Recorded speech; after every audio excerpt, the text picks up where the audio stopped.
Hello and welcome to another Tuesday Tidbit. This Tuesday Tidbit is on how is a refinance and a purchase appraisal different? So when you're doing a purchase transaction versus doing a refinance transaction, how do those appraisal practices actually differ?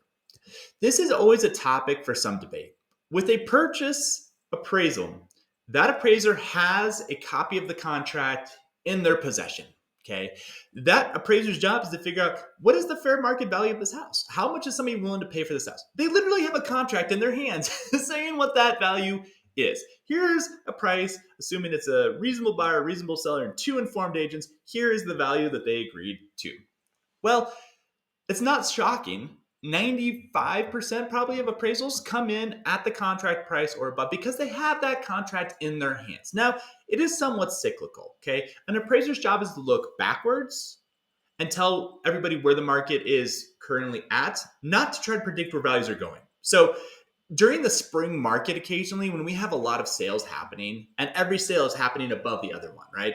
A lot of buyers entering the market, still not a lot of listings yet in the spring. We tend to notice the most low appraisals come in during that spring market because they're looking backwards. But still, again, the vast majority of appraisals come in at that contract price because they have that contract in their hand. Compare that to a refinance appraisal. With the refinance appraisal, there is no contract. There is no purchase contract. That appraiser's job now is to try to figure out what that house would sell for if it was on the market today. They don't have a contract to base that on, so they're going to be 100% at the mercy of what the comparable sales are in your neighborhood. What are your neighbors' houses selling for? What's the most recent sales? Because of that, you might notice a little bit more volatility with regards to refinance appraisals than you would compared to like a purchase appraisal. With a refinance appraisal, you could have a couple really low sales or a couple really high sales, and it can skew the value on a refinance appraisal. So, practically they are pretty different in how they are completed.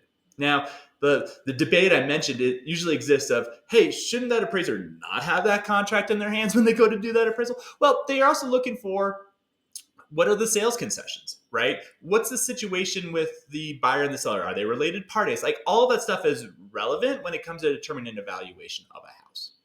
Hope that helps. Let me know if you think of any questions. Thank you so much. Bye.